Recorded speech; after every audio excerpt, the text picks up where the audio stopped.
I might make a start then. I know we're all desperate to get this over with so we can get off to lunch.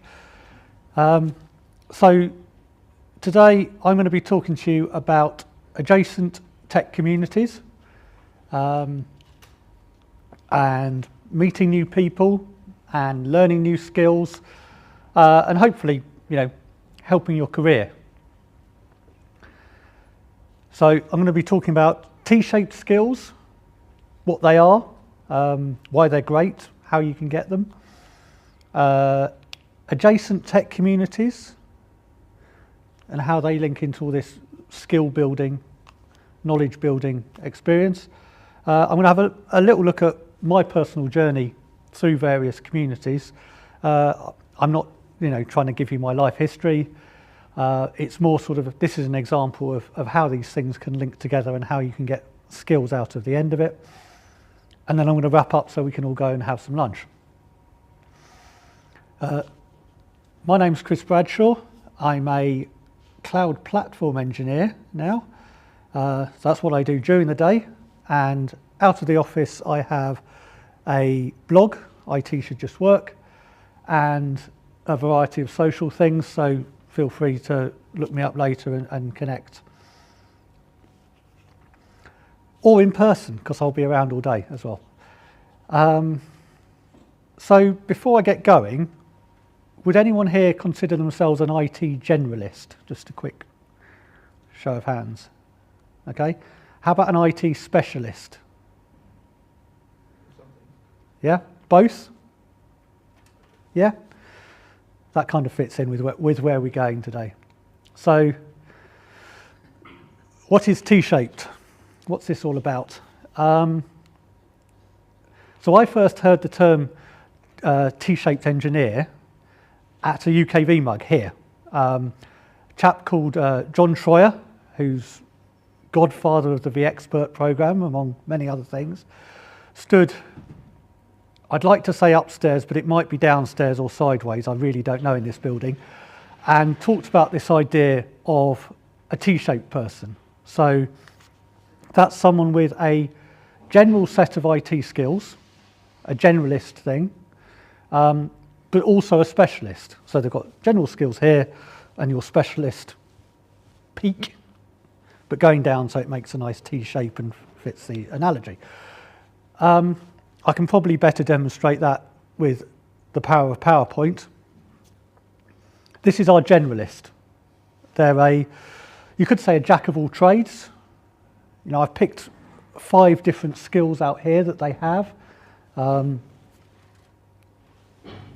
names are kind of just examples here. You could have more skills, you could have less skills, you could have different skills. But the level of their skills, denoted by the height of the bar, is roughly the same. They know a bit about Windows, they know a bit about networking, they know a little bit more about VMware VCF because we're at a VMware event, and so on. They're a useful person to have on your team. They're the person who you can go to and say, we've got this thing coming, we don't have anyone who knows particularly about it, do you know how that works? And they might not know in depth, but they'll know about it and they'll know where to go to find more information. They're also good because they can talk across the links between these different skills, these different subjects. So when you need to network your VMware environment to the public cloud, having a generalist there who knows a bit about all of these things on your team can help that work. At the other extreme, we have the specialist. So the specialist knows everything about VMware VCF, and they know these other things exist. So, yeah, your VMware VCF person knows how to use Windows, but it's not supporting Windows Server. That isn't necessarily something they do day to day. It's not something they keep up on. They probably don't know what the latest announcements about Windows Server 2025 from a couple of weeks ago at Ignite and how they're going to impact their job or their environment. But they know everything that was talked about VCF at Explore. So if the other guy was a jack of all trades, this would be a master of one. But in between, we have this T-shaped person. So the T-shaped person is a meeting of specialist and generalist. We still have that specialist peak, again, here in this example with VCF. You'd have to double check my drawing, but the bar's not meant to be quite as long as a specialist, because they've got a bit more knowledge in all these other activities as well. They've got that generalist as well as that specialist. And because we've only got so many brain cells to go round, or XP points or whatever, you can't necessarily be quite as expert in that field if you're also being a generalist in others. This person's very, very useful to have in your team because they mix those two together.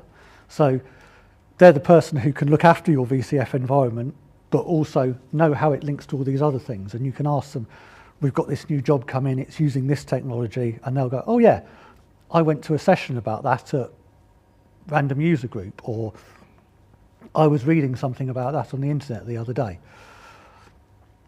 And it's a good place for you to be, I think, to help your career. So, because I'm standing up here, and I thought I'd do a bit of research before, make myself all prepared, as any good student does, I went to Wikipedia and looked up T-shaped people. And they say the earliest popular reference to T-shaped people is by this chap called David Guest. So I looked up the article that they referenced. This was from the Independent newspaper in 1991. And he's talking about T-shaped people, but very much as a concept of an IT manager who also has some business skills. And I think, John Troyer's talk very much went on this, and I'd recommend you look that up on YouTube, by the way. I'll send a link round. That this applies to different areas of technology. Different technological skills can come together to make you have that T-shaped skill set. And over time, that will change in your career. You know, nobody was a VCF expert 10 years ago, necessarily. Can't remember when it was released. But those legs can change over time. So, you know, I might have started out being a Windows engineer. So I had a big, long T-shaped leg, as it were. The stick on my T was Windows. And then I started virtualization. I started down that VMware route, discovered this wonderful technology, started learning more about that, developing my skills in that. At some point, partway along, you become pie-shaped, as in the mathematical symbol pi with T with two legs, not an apple pie. The analogy just doesn't work there. You've got those two legs, and maybe one leg's getting shorter as the other leg's getting longer. Again, we've got that limit on how many brain cells we can have.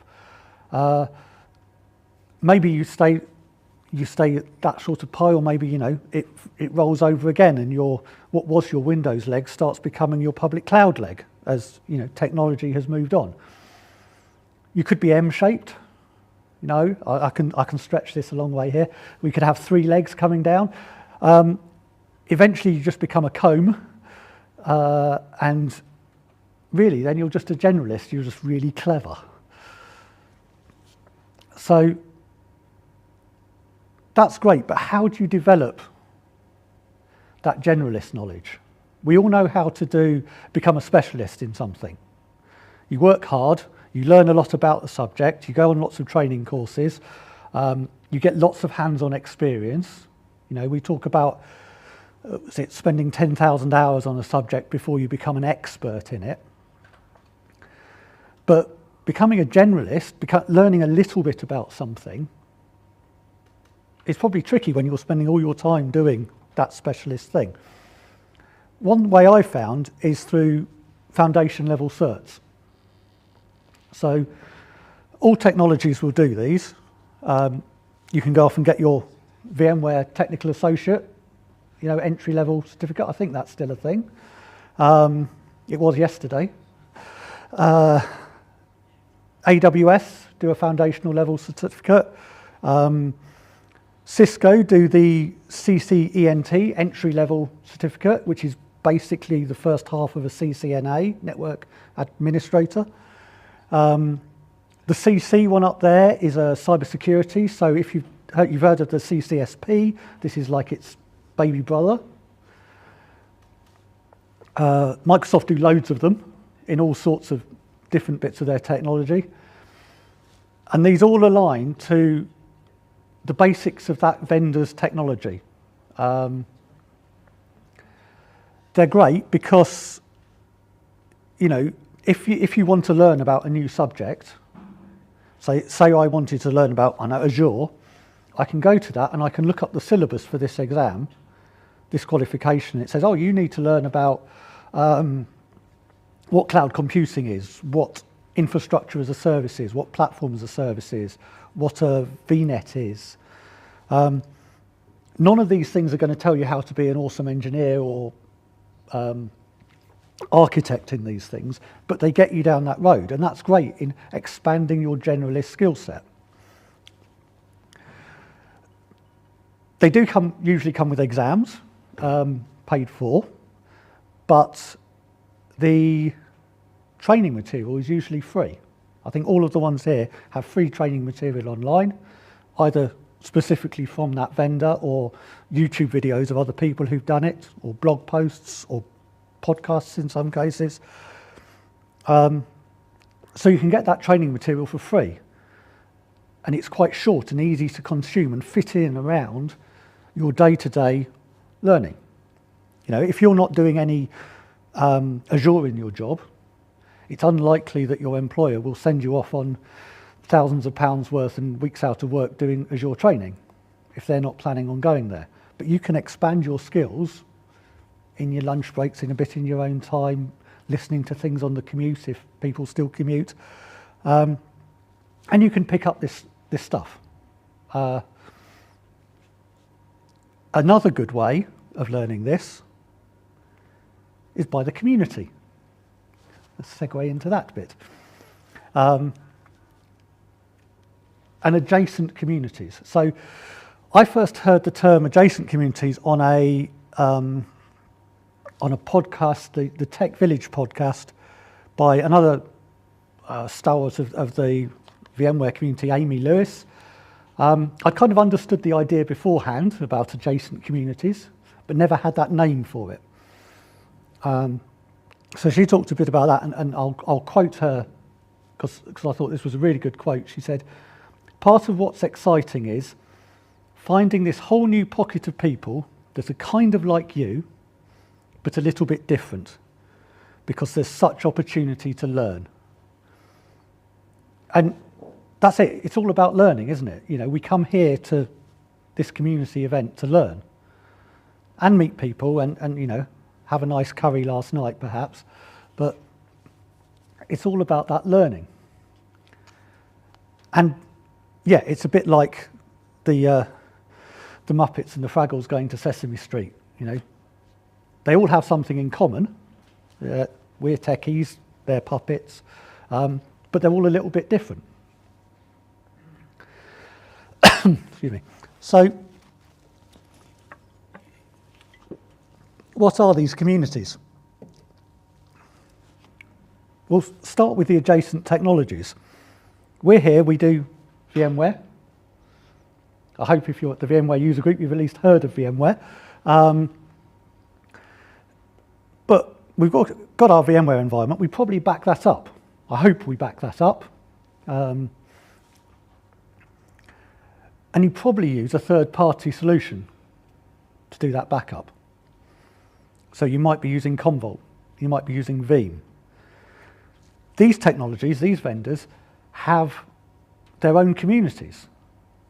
You can go to an online group and learn about with people who are using Commvault and discuss what they're doing. You can go to a VMUGroup. There's loads of VMUGroups in the UK and around the world. And you can go to these groups you will bump into a lot of the people you've seen today because it's an adjacent technology. But you'll also bump into people who don't use VMware, but use Veeam to back up their Windows environment, their Kubernetes environment, their cloud environment, their 365 mailboxes or something. It's an adjacent technology and it has an adjacent community. Public clouds are the same thing. There's a big crossover between VMware and public cloud because we've either using VMware on that public cloud in our VMware on AWS or whatever it's called today, Azure VMware solution, the Google thing, or someone sent us on a cloud-first project, much to Joe's chagrin, but we've gone out there and people are there. There's a community around that. You can go to an Azure user group. You can go to an AWS user group. You can go to online communities that talk about those particular products and those technologies. Operating systems, again, very similar. Microsoft do user groups in them. Linux user groups have existed since, I think, TV was black and white. I'll chuck Kubernetes in there because it's like an operating system and I don't have another box for it. There's loads of Kubernetes communities online. Your networking, we join our VMware boxes together with something. That magic spaghetti that they have, the people who look after that have their own communities. You can go to learn about the Cisco community, for example. There are other hypervisors out there. Nutanix, Hyper-V, KVM, OpenStack, these things all exist, However much VMware would like you to forget about that, these things do exist, and they have their own communities. And if you talk to people in those communities, you'll probably bump into similar names because people move between these technologies or they work for companies that use both of them. Another one is industry-specific technology. So if you're, whatever vertical you're working in, so if you're working in education or finance or so on, you'll find that there's communities around the IT specific to those verticals. If you're in education, if you work in higher or further education, UCISA, it's a big organisation, has lots of in-person and online groups. Again, it's a community of people, community of technologists, and there's a crossover with the people using VMware because some of those higher education places are using VMware, same with FinTech and so on. So that's great. We know these other communities exist. How do we find them? Well, you've already got skills in finding a user community because you've made it to this one. Well done. So it does feel a bit like I'm preaching to the choir, but here's some resources that I've used to find things in the past. Meetup, which is this M logo, if you're not familiar with it, online resource, loads of local events or local and national events. Wherever you are in the world, you could probably find a tech event of some kind on this week somewhere near you. LinkedIn, there's online communities within LinkedIn in various you can use their groups and meet people and have discussions with people using various different adjacent technologies there. Tech Twitter is still a thing. Every other week people seem to leave it en masse to go to something else, but stay there as well. But the best way probably is talk to people in the communities you're already in. You're here at VMUG, go out to lunchtime, have a chat with people. You'll find that they might go to be involved in some other communities. It's like a disco going on. They're much more enthusiastic in that next room. I don't know what I'm doing wrong here. There we go. Yeah, talk to the people around you, the people you're chatting with at lunchtime. It might come up that they also go to another user group, or they've been using this technology. Do you know anything about that? And so, oh yeah, I'm on this online community that works with that. These communities spread.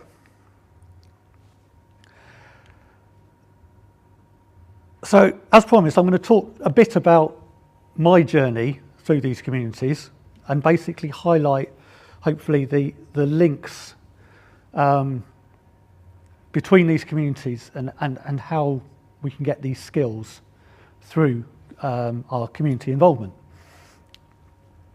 So, my journey started at VMUG. I was at a corporate VMware event, one of the ones they used to do at Wembley Stadium. And I'm wandering around the exhibits in the Solutions Exchange, I guess you call it.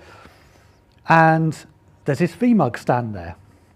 And this chap on the VMUG stand, his name's Alaric, he's upstairs somewhere if you're around today, comes over to me and says, Hi Chris, have you heard of VMUG? It's like, no, I haven't heard. It's like, we do this, we have this community, we put on events, they're a bit like the one we were in, except in his words, a bit more school hallish, which compared to Wembley I think is probably about right. But I thought, oh yeah, this is interesting, and I went along to the London VMUG, and I was hooked. I met a great bunch of people there. I found it very welcoming from day one, and if anyone is involved in starting a community or running a community, make it welcoming for people who are new to it. That's my big tip there. And I learnt loads. And yeah, I was learning about VMware, but I'm also learning a few bits about these other technologies, because there's all those partners who come along and do their talks, or have their stands and talk about what they're trying to sell me. So I learnt loads there, and I kept on going back. Here I am, the end. Anyway, I did that, I learnt loads, and I started blogging and speaking as part of that community involvement. So it's not just the in-person events, there's also, all those things that go along around it. And blogging and speaking, I'd done a bit of blogging before. My blog up to that point, and you can look back on this, is mainly funny things that happened at work, strange calls to the IT service desk. Here's some photos from an event I went to, and that's about it. But the community at VMUG taught me that people were writing about, this is how I solved a problem. This is a bit more in-depth in talk about an event I went to. This is a new technology I found and what I think of it and how I think I could use it. So I did that, and I started speaking a bit as well, standing up at a few of those VMUGs and talking, about the things that I was doing or the things that I found exciting. And doing that got me into another community that's very adjacent, because it's still VMware, the VMware vExpert community. So if you haven't heard of this, the VMware vExpert community is basically an advocacy program for VMware by Broadcom. So if you blog about VMware, if you speak at VMware events or about VMware products, if you podcast, if you answer lots of questions on internet forums, if you write books, etc., then you can apply for VMware vExpert, and it's awarded annually, and if successful you get some benefits in return. You're not just advertising for totally free. If anyone does do anything in that sort of space and is interested, come and find me or one of the VMUG people, and we'll talk about that afterwards. But that got me, as I said, some benefits, one of which was a pass out to VMworld. So I got to go out to Barcelona. VMware were paying for the conference ticket for me. And I learnt loads. And I met an even bigger community. Same, still, very adjacent because we're still in VMware.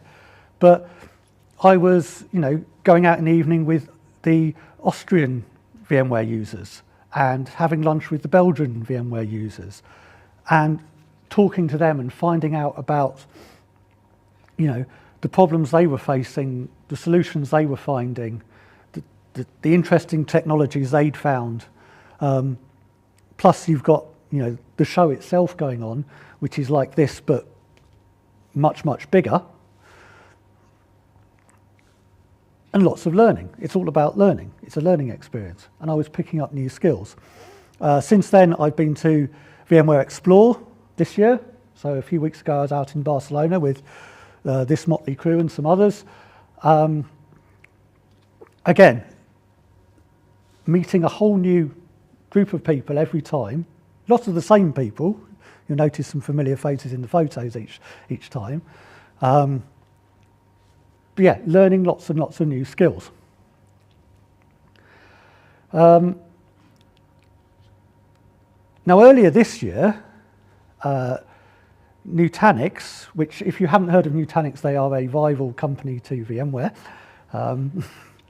spotted a marketing opportunity, should I say, don't know why, and decided to invite all the VMware vExperts in Europe who didn't work for Broadcom out to their event in this same building in Barcelona. So I took them up on that offer, went out there and I learnt about their product. And I met their user group and their user communities. Again, you'll see many of the same faces. These two coming up in these photos, but there's new people as well, and there's new technologies and new skills. So, I learnt about Nutanix. They did some free certs during their conference, so you could sit a free exam. So I did a bit of studying on the plane and took their entry-level certificate and passed it as well. So, so that proved back to myself that I know a bit about this product. I've got some skills here. But then I went back to the office, and the company I was working for at the time was looking at their VMware renewals and going, this might be costing us more than it was before. What are the alternatives? Nutanix had come up. And I was able to say, oh, well, I know a bit about that. This is what the product is. This is where it's different from vSphere.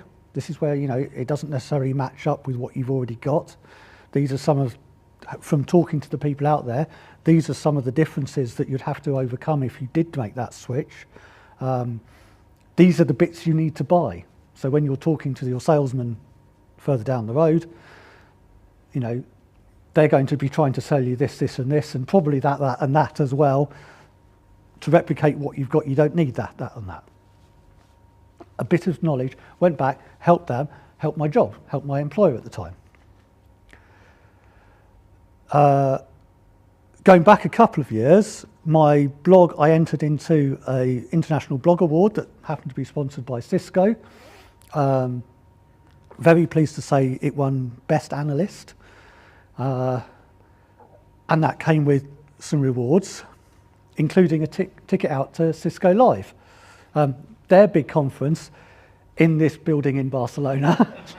I'm not complaining, but the only international conferences I've ever been to have all been in this building. Yeah, Explore won't be there next year, but yeah, so I went out there and I learnt some more stuff about networking. I'm not a networking person, I can plug things into a switch if I'm told which hole to put it in, but I'll leave configuring it to somebody else. But I learnt some skills, and they did free exams at the conference. So I read up on my TCP a bit and worked out what the names of various different Cisco products were at the time. Took their entry-level exam, passed that, and that added, a little bit more generalist to my skill set. So I was still doing, vSphere was my day-to-day specialism, but I've got all these other bits and pieces going on. And when I was talking to our networking people, I could, understand more what they were saying. I could know that I meant to run away when they start talking about BGP. I learnt how to subnet mask properly, which is a skill I still use. The answer is you look it up on a subnet calculator online, by the way. I also met their community out there. They have a group called the Cisco Champions, who are, I guess, kind of like a vExpert equivalent in the Cisco land. They looked after me there over the week, and we went out to dinner and got front row seats at the keynote and stuff, which was lovely. I also met some other adjacent technologies while I was out there. So I was at a Cisco event, and Dell Converged user group were having a evening reception there. So that's now called Elevate, and it's basically the VMUG for VxRail users and their hyper-converged things. So I'd met this adjacent community to that event, which was adjacent to this one, but actually there should be a line around here because that's much closer to VMUG possibly than it is to Cisco. And I met some people that, I met some people I knew from VMUG there, and I met a whole load of other people and learnt some new skills. I've also been, a few years now, the Tech UG, which I don't think exists anymore, but was kind of a vendor agnostic user group, but you could go to one fairly local to you and listen to talks on a whole breadth of topics, not just VMware and its surrounding stuff, but Windows, cloud, some talks on vertical stuff. I did a talk about higher education at one of these. A whole variety of stuff. You're learning, little bits of new skills, new information, things that's like, oh, that's interesting. I'm going to go and find out more about that. And again, meeting some people that I'd met at VMUGs there, but a whole bunch of other people that I hadn't met before. One of whom introduced me to the Microsoft South Coast user group. So my job was becoming a bit more Azure, and well, still being vSphere, but also adding Azure to that. So I was becoming that pie-shaped person, and this was fairly local to me. I could go down the road and I could learn about the Azure things that I was doing more and more of. But they had an adjacent community who did things like Power Platform and Dynamics 365. That's adjacent, but I wasn't. That's a bit kind of low code and what's all this. But I learnt a bit about it, and later on that became useful. And I did a project where I was building a deployment system and basically needed something to automate the. Here's the form the user needs to fill in. I need something to send the emails and kick off the PowerShell that does the automation and whatever. So I used the Power Platform because I'd heard about it here. And I did a little project on that, and it was quite interesting. And I went and talked at the Microsoft South Coast Summit event about this project that I'd done that used this adjacent technology that I'd learned somewhere else. It wasn't on the South Coast, by the way, it's in Farnborough. So I suppose it's all a bit relative, really. For only conference I've ever been to where I can walk home at the end of it, which was kind of handy. While I was at that event, I met another bunch of new people, learnt some more, adjacent things to what I was doing. And found out about a Surrey Azure user group that was starting up. And as I was doing a bit more Azure by then, you know. I talked to those people, I went along to that group. And to wind the story up nicely, I got made redundant somewhere about here, but I met someone in that user group who gave me a referral for my new job. So I'm now employed because I went to that community, which I'd met through that community, which I'd found out about through that community, which I found about through VMUG. So even though I'm not, you know, doing vSphere stuff day to day anymore as much, VMUG essentially got me that job by a long-winded process. So I got to put that thing on LinkedIn with the two planes doing their little thing, and it was all good. So, time for me to start wrapping up. We've talked about skill sets. So what this idea of this T-shaped techie with this generalist skill set but a specialism in there is all about.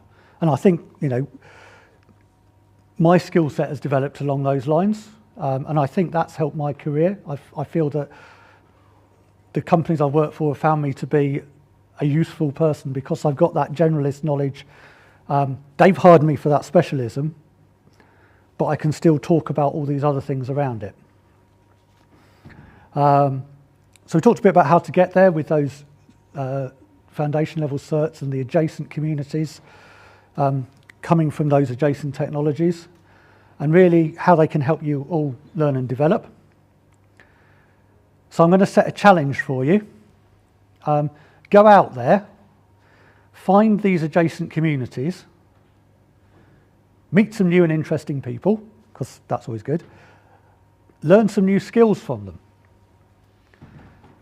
And this bit is important. I'm not going to stand here at a VMUG and say, go and find another community, go out to their user group instead, off you go. This is an as well, not an instead.